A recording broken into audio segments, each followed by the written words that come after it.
Well, hi everyone. My name is Hannah Dar, and I'm the Student Body Vice President. And so in my role, I oversee the Student Senate as well as chair the Student Trustee Search Committee, which is composed of myself as well as Noah and our Student Body President, as well as some representatives from the other regional Purdue campuses.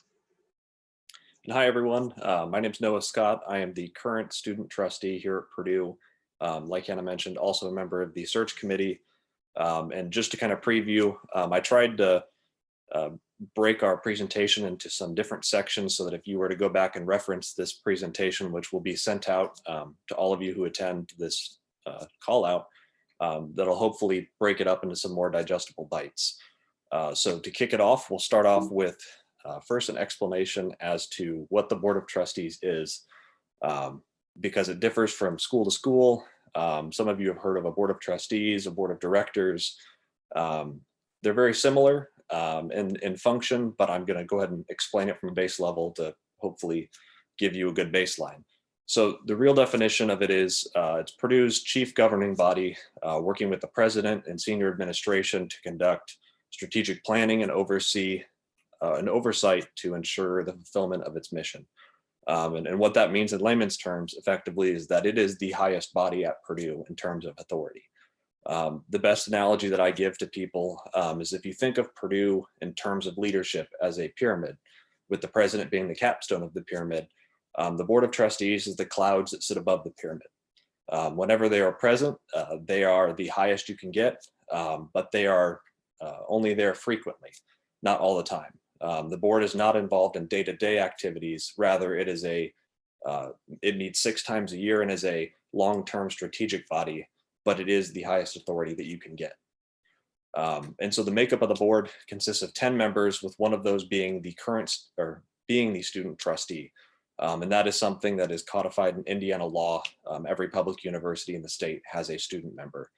And the student member is just the same as any other, except that a student trustee serves a 2-year term, and a full trustee meaning not the student trustee, is a 3-year term.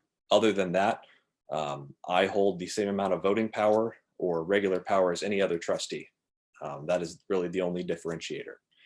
And then who becomes a trustee? There's really no hard metric. The board is made up of diverse individuals from various industries and backgrounds, but kind of the underlying theme is that they're all incredibly accomplished in whatever field they are working in. So to give a little bit more perspective, here's a snapshot of 3 current and former trustees. One on the far left, the namesake of Harrison Hall, former US President Benjamin Harrison, was a trustee. Don Thompson, a current trustee, was the former CEO of McDonald's, and Vanessa Castagna, also a current trustee, was the former CEO and chairwoman of JCPenney stores. And just to note, of the 3, Benjamin Harrison was actually not a Purdue graduate, and you do not have to be a Purdue graduate to be a trustee, though 9 of the 10 current trustees are Purdue alums. So on to section 2, kind of an overview and responsibilities of what the role entails. Like I mentioned before, the student trustee has full voting rights and the same responsibilities as any other trustee. I am tasked with making decisions that are in the best interest of the entire Purdue University system, which includes the West Lafayette campus, Purdue Northwest, Purdue Fort Wayne, and Purdue Global. It has fiduciary responsibilities as a public taxpayer-funded university, which, like I mentioned before, is a little different than a private institution, because we are a state publicly funded university. In terms of overall strategy, we have to make sure that the university is still a responsible university to our local area. Though not different in terms of voting power, the student trustee does have a special responsibility of providing the student perspective to the board.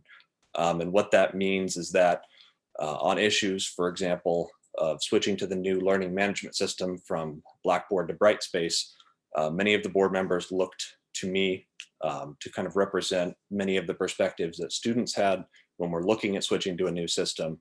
And I have to say it is an interesting experience having industry executives who have just about seen it all turn to you and say, you live this day to day, help us get perspective. And so it's things like that that really make this position unique, and it is truly valued by all of the board members. In terms of qualifications, you do need to have 2 years remaining as a full-time student here at Purdue. This can be undergraduate or graduate, or a combination of the two, like I did. My first year, I was a senior, an undergraduate, and I'm now a graduate student. So as long as you're a full-time student, that qualifies you. But you must be enrolled at one of the regional campuses of Purdue, West Lafayette, Northwest, or Fort Wayne. Adam, you have a question? Yeah, so this is my question coming in. I'm on MBA online, and I'm halfway through, so I only have about a year left. So it seems like I wouldn't qualify. That's correct. You would have to for your full term. Right.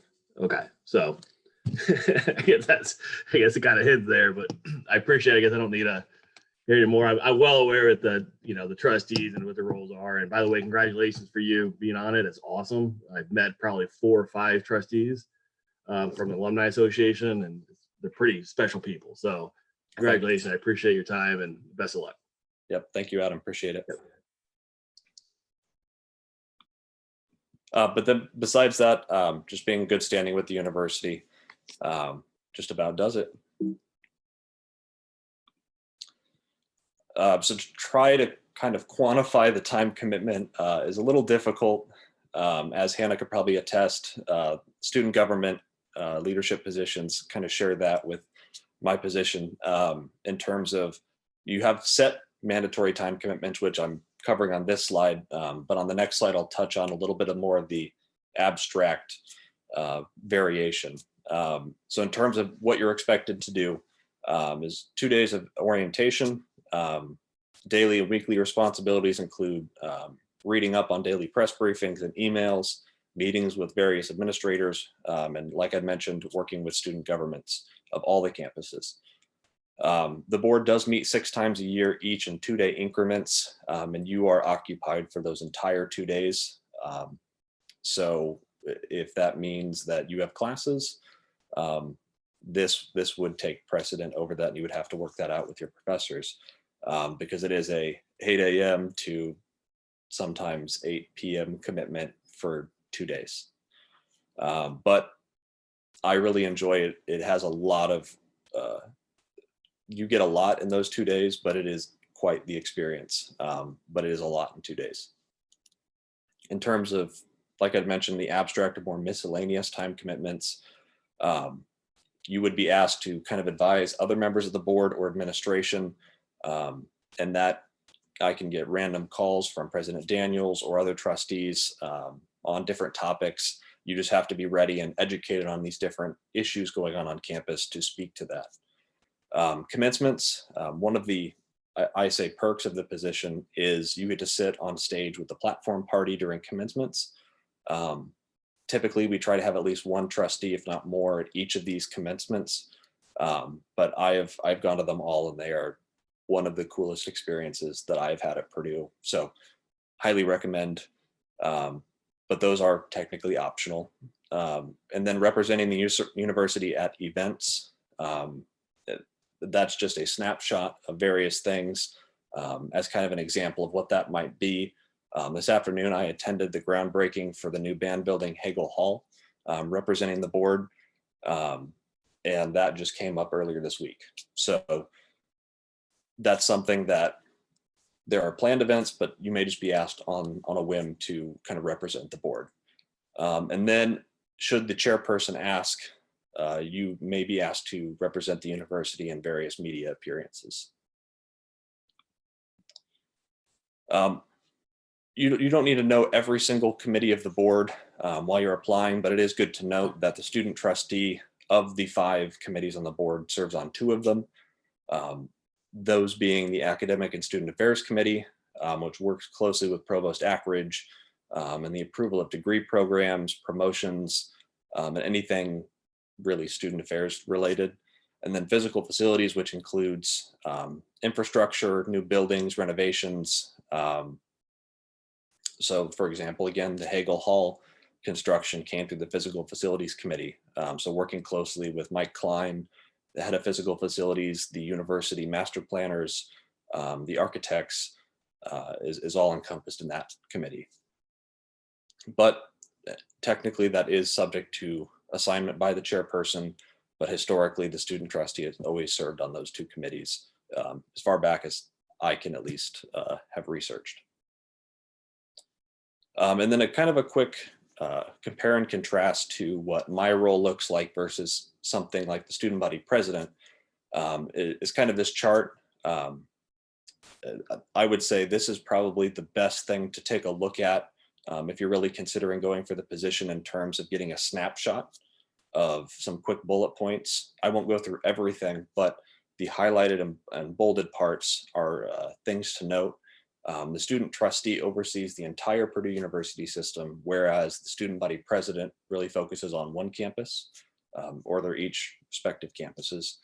The student trustee focuses more on strategy, whereas the student body president focuses on day-to-day operations. And then the student trustee generally does not get involved in day-to-day university operation. But I say generally because anything and everything can happen. But as Hannah and Asada can attest, when COVID hit, I very much did get involved in day-to-day operations, but it's more long-term strategic.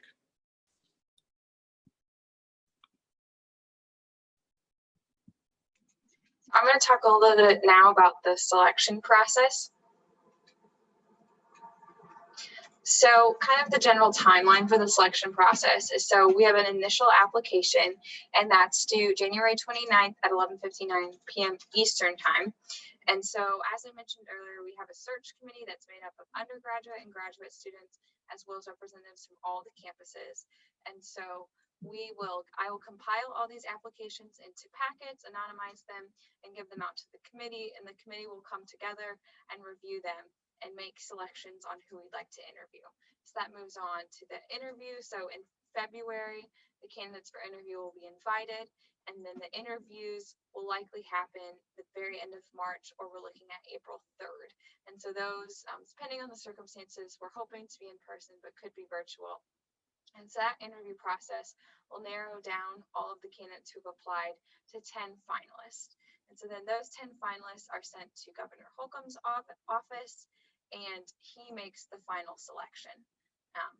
And so that usually occurs and gets finalized by June 1st. So then that newly appointed student trustee will then take over at that timeline and start their new term. So I think this is a question that I had gotten via email. So the term doesn't start until the summer and is 2 years after that. So this isn't a position that's going to be appointed next semester. So if you are planning to graduate early, let's say in December, you wouldn't technically be eligible. So then the next steps after this meeting, if you're still interested in applying, so if you can Google the Purdue Board of Trustees or purdue.edu /BOT. There's a section that says about the trustees, and you can click on the student trustee. The application is available there. I can also send it to you via email. There's a Word and a PDF version. Then, like I said, the applications are due January 29th. So that gives you some good time over winter break to work on your essays, because the components of the application is just a simple biographical name, major, email address, those sort of things. And then there's essay questions. And so there's 6 different questions, and each are limited to 1 page, just asking about what's your vision for diversity and inclusion on campus? Talk about a recent decision the Board of Trustees made, and what considerations would you have made? So those are all laid out, and just will help us as a committee get to know who you are as a leader and what you think this role would mean to you. And then moving on to letters of recommendation. So you can have up to 3 letters of recommendation, but we only require 1. And so there's further instructions on the application. It's just a page, but your letters of recommendation and your application will all be submitted to me via email. And the email is also on the application, but it's studenttrustee@purdue.edu.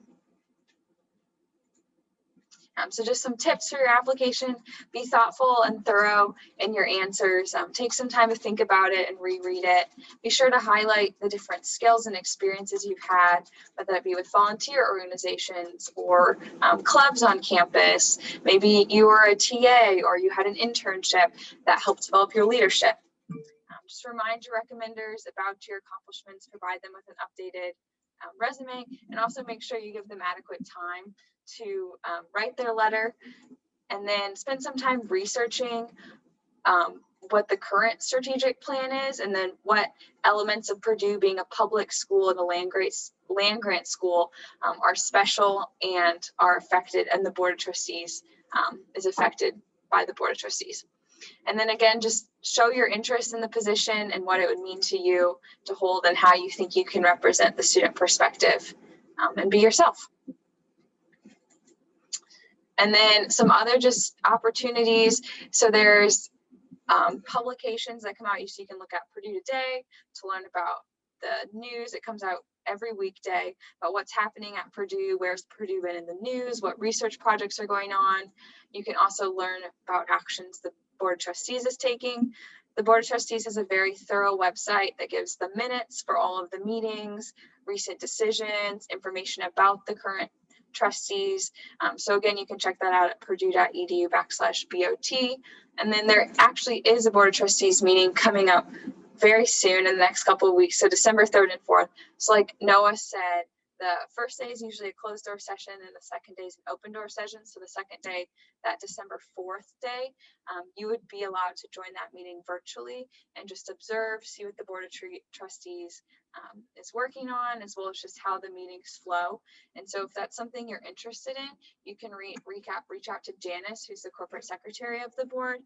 And I've provided her email here. It's also, there's information on the Board of Trustees website, and she can send you the link and the instructions to join that meeting virtually. So I think that's it. So we just wanted to clarify. So in my role, I can answer questions about the application, about eligibility, about the timeline, help you get connected in those aspects. But if you have questions specifically about the position, I'm not the student trustee, so you should ask Noah. And Noah's more than happy to meet with you one-on-one, answer any questions about the position. So in that aspect, I guess we can open it up questions to now. So either of those facets, if you have questions, we'd be happy to take them now. And if you forget something and think of it later, happy to answer via email as well. So you have any questions? I had one, and I don't know, it could probably go to either Noah or you, Hannah, but in terms of the letter of recommendations, what kind of people do you typically expect those to come from? You know, past professors, or is it really just kind of a diverse selection typically?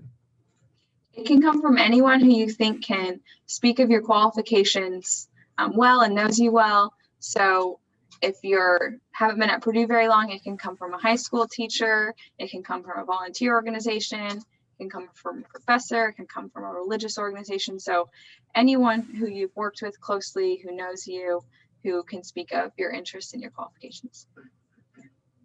Great, thank you. I just had a quick question about, like, I am an international student. Like, am I still eligible to apply? Yep, you just have to be full-time enrolled. So some, like Noah was saying, some Board of Trustees work differently in that you have to be resident in the state, but that's not how Purdue's works. So yes, you're eligible.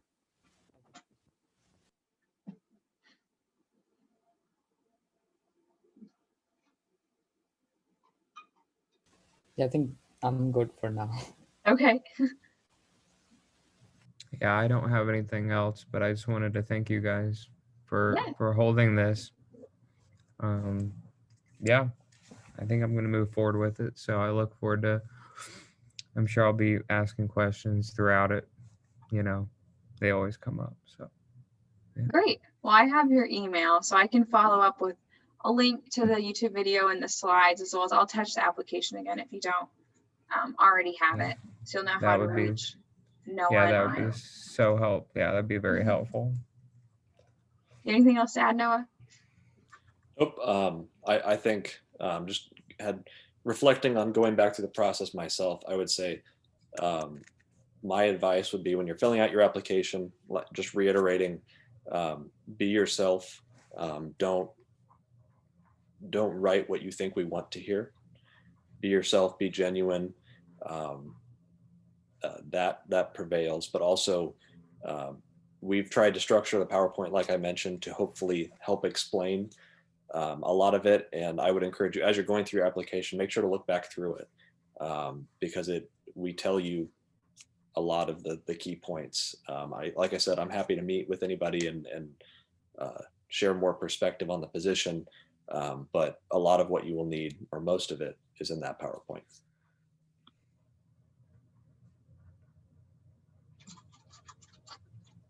Okay, well, if there's nothing else, we'll sign off for tonight, but you know how to reach us. So feel free if anything else comes up. Thank you so much. Have a great night, guys. You too. Thank you. Thank you. Bye.